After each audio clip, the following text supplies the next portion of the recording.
मध्यकालीन भारत का इतिहास हम लोग लूसेंट के नवीनतम जो एडिशन है उससे कर रहे हैं।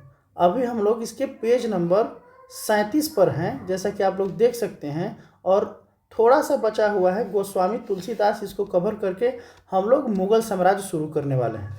तो चलिए दोस्तों शुरू करते हैं। गोस्वामी तुलसीदास, इनका जन्म उत्तर प्रदेश के बांदा जिले में राजापुर गांव में 1532 ईस्वी में हुआ था। इनके पिता का नाम आत्माराम दुबे एवं माता का नाम हुलसी था। इन्होंने रामचरितमानस की रचना की। इनकी मृत्यु 1623 ईस्वी में हुई थी। तुलसीदास मुगल शासक अकबर एवं मेवाड़ शासक राणा प्रताप के समकालीन थे। घन्ना का जन्म 1415 ईस्वी में एक जाट परिवार में हुआ था। राजपूताना से बनारस आकर ये रामानंद के शिष्य बन गए। कहा जाता है कि इन्होंने भगवान की मूर्ति को हठात भोजन कराया था, यानी कि हाथ से भोजन कराया था। मीराबाई का जन्म 1498 ईस्वी में मेड़ता जिले के चौकारी ग्राम में हुआ था। इनके पिता का नाम रत्न सिंह राठौर था। इनका विवाह 1516 ईस्वी में राणा सांगा के बड़े पुत्र और युवराज भोजराज से हुआ था। अपने पति के मृत्यु के उपरांत ये पूर्णतः धर्मपरायण जीवन व्यतीत करने लगी। इन्होंने कृष्ण की उपासना प्रेमी एवं पति के रूप में की। इनके भक्ति गीत मुख्यतः ब्रज भाषा और आंशिक रूप से राजस्थानी में लिखे गए हैं तथा इनकी कुछ कविताएं राजस्थानी में भी हैं।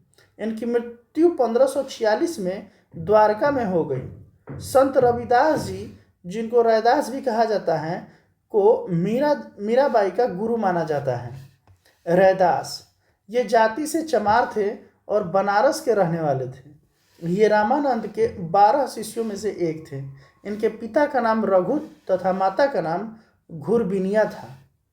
जूता बनाकर जीविकोपार्जन करते थे। इन्होंने रायदासी संप्रदाय की स्थापना की। दादू दयाल ये कबीर के अनुयायी थे। इनका जन्म 1544 ईस्वी में अहमदाबाद में हुआ था। इनका संबंध धुनिया जाति से था। सांभर में आकर इन्होंने ब्रह्म संप्रदाय की स्थापना की। अकबर ने धार्मिक चर्चा के लिए इन्हें एक बार फतेहपुर सीकरी बुलाया था। इन्होंने निपख नामक आंदोलन की शुरुआत की। इनकी मृत्यु 1603 ईस्वी में हो गई थी। सुंदरदास 1596 से 1689 ईस्वी दादू के शिष्य थे। शंकरदेव, जिनका जन्म 1449 में एवं मृत्यु 1569 में, इन्होंने भक्ति आंदोलन का प्रचार प्रसार असम में किया। चैतन्य के समकालीन थे। इनका संदेश विष्णु या उनके अवतार कृष्ण के प्रति पूर्ण निष्काम भक्ति पर केंद्रित था। अकेले कृष्ण मार्गी वैष्णव संत थे जो मूर्ति के रूप में कृष्ण की पूजा के विरोधी थे। अब हम शुरू करते हैं मुगल साम्राज्य। मुगल वंश का संस्थापक बाबर तिमुरिड राजवंश का सदस्य था। तिमुरिडों ने इतिहास में 2 प्रसिद्ध साम्राज्य स्थापित किए थे। फारस और मध्य एशिया में तिमुरिड साम्राज्य 1370 से 1507 और भारतीय उपमहाद्वीप में मुगल साम्राज्य 1526 से 1857। बाबर एवं उत्तरावर्ती मुगल शासक तुर्क एवं सुन्नी मुसलमान थे। बाबर एवं उत्तरावर्ती मुगल शासक तुर्क एवं सुन्नी मुसलमान थे। बाबर ने मुगल वंश की स्थापना के साथ ही पादशाही की स्थापना की, जिसके तहत शासक को बादशाह कहा जाता था। पादशाही एक सिस्टम था जिसके तहत शासक को बादशाह कहा जाता था। अब पढ़ते हैं बाबर के बारे में। 1526 से 1530 ईस्वी तक इनका शासन रहा। बाबर का जन्म फरवरी 1483 में हुआ था। इनके पिता उमर शेख मिर्जा फरगना नामक छोटे राज्य के शासक थे। बाबर फरगना की गद्दी पर 8 जून 1494 ईस्वी में बैठा। बाबर ने 1507 ईस्वी में बादशाह की उपाधि धारण की, जिसे अब तक किसी तैमूर शासक ने धारण नहीं की थी। बाबर के 4 पुत्र थे, हुमायूं, कामरान, अस्करी तथा हिंदाल। बाबर ने भारत पर 5 बार आक्रमण किया था। बाबर का भारत के विरुद्ध किया गया प्रथम अभियान 1519 में यूसुफजाई जाति के विरुद्ध था। इस अभियान में बाबर ने बाजौर और भेरा को अपने अधिकार में कर लिया। आगे देखते हैं हम लोग। पानीपत के प्रथम युद्ध में बाबर ने पहली बार तुलगमा युद्ध नीति एवं तोपखाने का प्रयोग किया था। उस्ताद अली एवं मुस्तफा बाबर के दो प्रसिद्ध निशानेबाज थे जिसने पानीपत के प्रथम युद्ध में भाग लिया था। बाबर द्वारा लड़े गए प्रमुख युद्ध पानीपत का प्रथम युद्ध 21 अप्रैल 1526 ईस्वी इब्राहिम लोदी व बाबर के बीच में, जिसमें बाबर विजयी हुआ। खानवा का युद्ध 17 मार्च 1527 ईस्वी को राणा सांगा एवं बाबर के बीच, इसमें बाबर विजयी हुआ। चंदेरी का युद्ध 29 जून 1528 ईस्वी मेदिनी राय एवं बाबर के बीच, बाबर विजयी हुआ। घाघरा का युद्ध 6 मई 1529 अफगानों एवं बाबर के बीच, बाबर विजयी हुआ। आप देख सकते हैं इन सभी युद्धों में बाबर की विजय हुई। इब्राहिम लोदी मध्यकाल का प्रथम शासक था जो युद्ध स्थल में मारा गया। इसके साथ उसका मित्र ग्वालियर के राजा विक्रमजीत भी युद्ध स्थल में मारा गया। नोट: हुमायूं ने कोहिनूर हीरा ग्वालियर के दिवंगत राजा विक्रमजीत के परिवार से प्राप्त किया था। बाबर को अपनी उदारता के लिए कलंदर की उपाधि दी गई। बाबर ने मुसलमानों को तमगा नामक कर से मुक्त कर दिया। खानवा युद्ध में बाबर ने राणा सांगा के खिलाफ जिहाद का नारा दिया और युद्ध में विजय के बाद गाजी की उपाधि धारण की।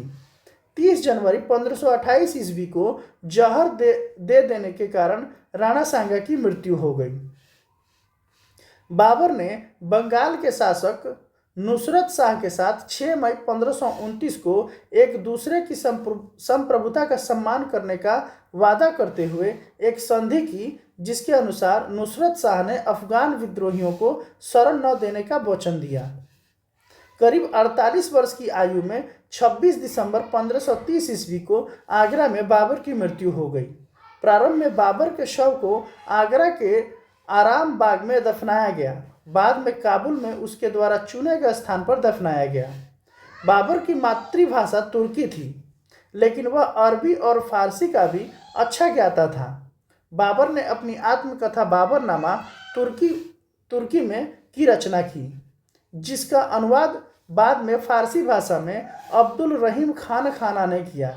अपनी आत्मकथा में बाबर ने औपचारिक बागों की योजनाओं और उनके बनाने में अपनी रुचि का वर्णन किया।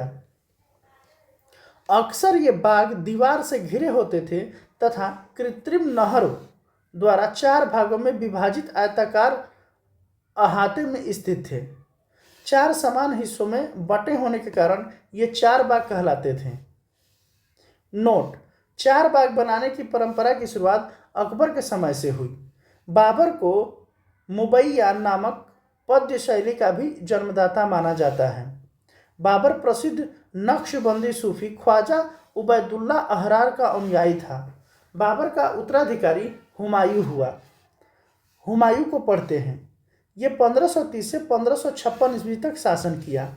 नसरुद्दीन हुमायूं 29 सितंबर 1530 को आगरा में 23 वर्ष की अवस्था में सिंहासन पर बैठा। गद्दी पर बैठने से पहले हुमायूं बदखशां का सूबेदार था। अपने पिता के निर्देश के अनुसार हुमायूं ने अपने राज्य का बंटवारा अपने भाइयों में कर दिया। इसने कमरान को काबुल और कंधार, मिर्जा अस्करी को संभल, मिर्जा हिंदाल को अलवर व मेवाड़ की जागीरें दी। अपने चचेरे भाई सुलेमान मिर्जा को हुमायूं ने बदखशां प्रदेश दिया। 1533 ईस्वी में हुमायूं ने दीन पनाह नामक एक नगर की स्थापना की थी।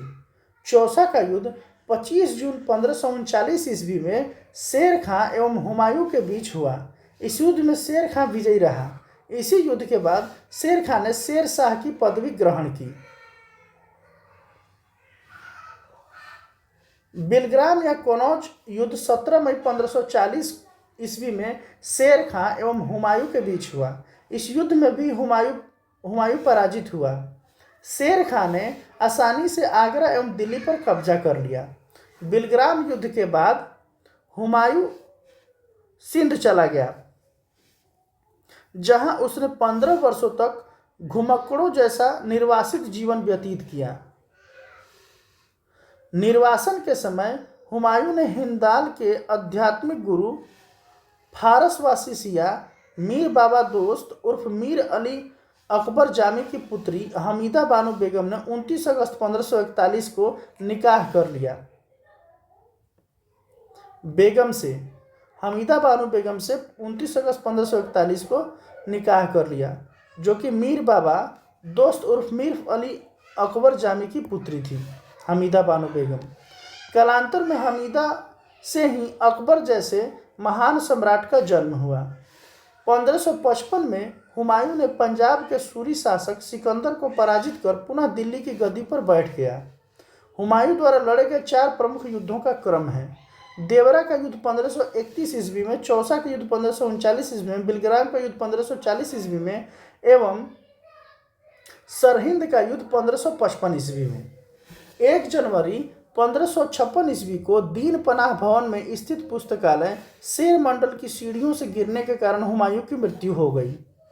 हुमायूं के बारे में इतिहासकार लेनपुल ने कहा है कि हुमायूं गिरते पड़ते इस जीवन से मुक्त हो गया, ठीक उसी तरह जिस तरह तमाम जिंदगी वह गिरते पड़ते चलता रहा था। हुमायूं नामा की रचना गुलबदन बेगम ने की थी। हुमायूं ज्योतिष में विश्वास रखता था, इसीलिए इसने सप्ताह के 7 दिन 7 रंग के कपड़े पहनने के नियम बनाए। शेर शाह 1540 से 1545 ईस्वी तक इनका शासन रहा। सूर साम्राज्य का संस्थापक अफगान वंशीय शेर शाह सूरी था। Doctor KR. कानूनगो के अनुसार हरियाणा प्रांत के नारनौल महेंद्रगढ़ स्थान पर इब्राहिम के पुत्र हसन के घर वर्ष 1486 में शेर शाह का जन्म हुआ था। परमात्मा शरण का विचार है कि शेर शाह का जन्म 1472 में हुआ था। इनके बचपन का नाम फरीद खां था। यह सूर वंश से संबंधित था। इनके पिता हसन खां जौनपुर राज्य के अंतर्गत सासाराम के जमींदार थे। फरीद ने एक शेर को तलवार के एक ही वार से मार दिया था। उसकी इस बहादुरी से प्रसन्न होकर बिहार के अफगान शासक सुल्तान मोहम्मद वराह खान लोहानी ने उसे शेर खां की उपाधि प्रदान की। शेर शाह बिलग्राम युद्ध 1540 ईस्वी के बाद दिल्ली की गद्दी पर बैठा। शेर शाह की मृत्यु कालिंजर के किले को जीतने के क्रम में 22 मई 1545 ईस्वी को हो गई। मृत्यु के समय वह उक्का नाम का अग्नेय शास्त्र चला रहा था। कलिंजर का शासक कीरत सिंह था। हिंद तथा ईरानी वास्तुकला के समन्वय का प्रथम उदाहरण है। शेर शाह का मकबरा, जिसे सासाराम में झील के बीच में ऊंचे टीले पर निर्मित किया गया है। ये इम्पोर्टेंट है क्योंकि ये आर्ट एंड कल्चर में वास्तुकला से संबंधित है। हिंद तथा ईरानी वास्तुकला के समन्वय का प्रथम उदाहरण है शेर शाह का मकबरा, जो कि सासाराम में है। बिहार का एक जिला है रोहतास, वहीं पे रोहतासगढ़ किला एक कुहना दिल्ली में है नामक मस्जिद का निर्माण शेर शाह के द्वारा किया गया था। शेर शाह ने रोहतासगढ़ में दुर्ग एवं कनौज के स्थान पर शेरसूर नामक नगर बसाया। शेर शाह का उत्तराधिकारी उसका पुत्र इस्लाम शाह था। शेर शाह ने भूमि की माप के लिए 32 अंक वाला सिकंदरी गज एवं सन की डंडी का प्रयोग किया। शेर शाह के समय पैदावार का लगभग 1/3 भाग यानी कि 33% सरकार लगान के रूप में वसूल करती थी। शेर शाह ने सोने के सिक्के, अशरफ एवं चांदी का रुपया, जो कि अभी रुपया के रूप में चलता है, चांदी का रुपया, इसी रुपया का नाम लिया गया है, 178 ग्रेन तथा तांबे का दाम 380 ग्रेन नामक सिक्के चलाए।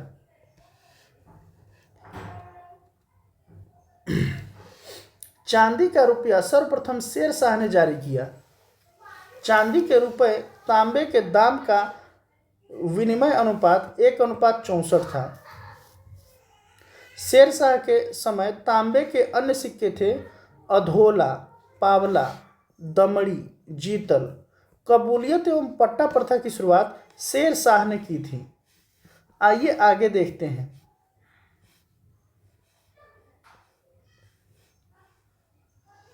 शेर शाह ने 1541 ईस्वी में पाटलिपुत्र को पटना के नाम से पुनः स्थापित किया। इसने ग्रैंड ट्रंक रोड की मरम्मत करवाई। डाक प्रथा का प्रचलन शेर शाह के द्वारा किया गया। मलिक मोहम्मद जायसी शेर शाह के समकालीन थे। अकबर 1556 से 1605, यानी कि अकबर का शासन अब हम लोग पढ़ रहे हैं। सम्राट अशोक का जन्म 15 अक्टूबर 1542 ईस्वी को हमीदा बानो बेगम के गर्भ से अमरकोट के राणा वीर साल के महल में हुआ था। अकबर के बचपन का नाम जलाल था। उसका राज्याभिषेक 14 फरवरी 1556 को पंजाब के कलानौर नामक स्थान पर हुआ था। अकबर के समकालीन शासक रानी एलिजाबेथ, जो कि इंग्लैंड की महारानी थी, 1558 से 1603 ईस्वी। शाह अब्बास, जो कि ईरान का शासक था, 1588 से 1629 ईस्वी। जार इवान चौथा बेसिलयेविच, जो कि रूस का शासक था, 1530 से 1584 ईस्वी। जार इवान चौथा बेसिलयेविच इवान दी टेरिबल नाम के से कुख्यात था। अकबर का शिक्षक अब्दुल लतीफ ईरानी विद्वान था। वह जलालुद्दीन मोहम्मद अकबर बादशाही गाजी की उपाधि से राज सिंहासन पर बैठा।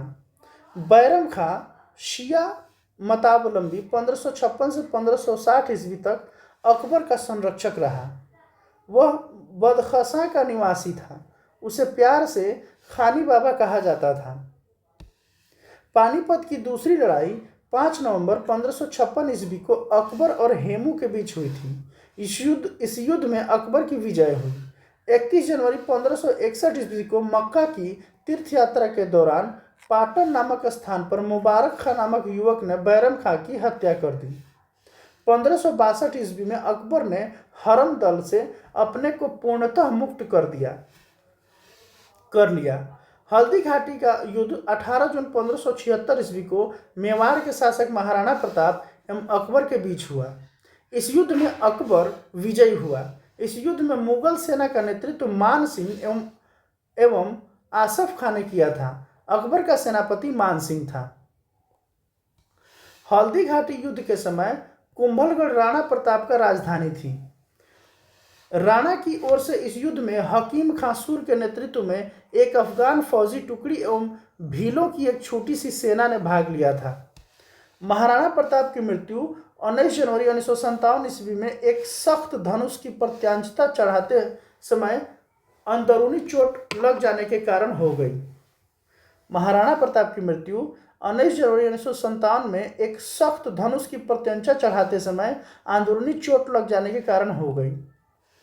हल्दी घाटी के युद्ध के बाद राणा प्रताप ने डूंगरपुर के निकट चौबड़ में नई राजधानी बनाई।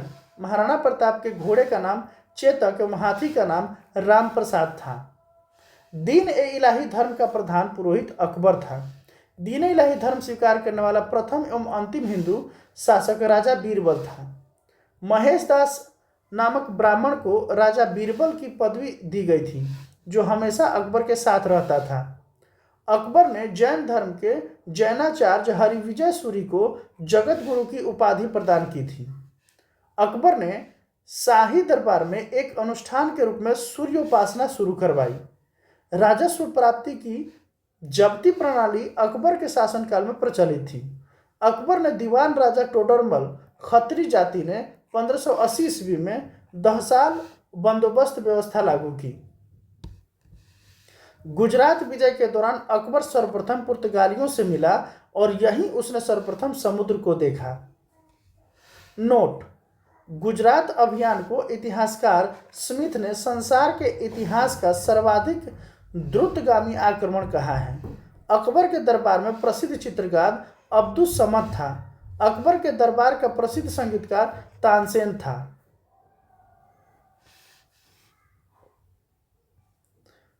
दोस्तों, डेफिनेटली पढ़ने में कुछ शब्दों का उलटफेर हो जा रहा होगा। इसके लिए क्षमा कीजिए या फिर आपको थोड़ा सा मैनेज करना होगा। हम लोग अगले वीडियो में आते हैं तो आगे के बार आगे कवर करेंगे। Thank you so much.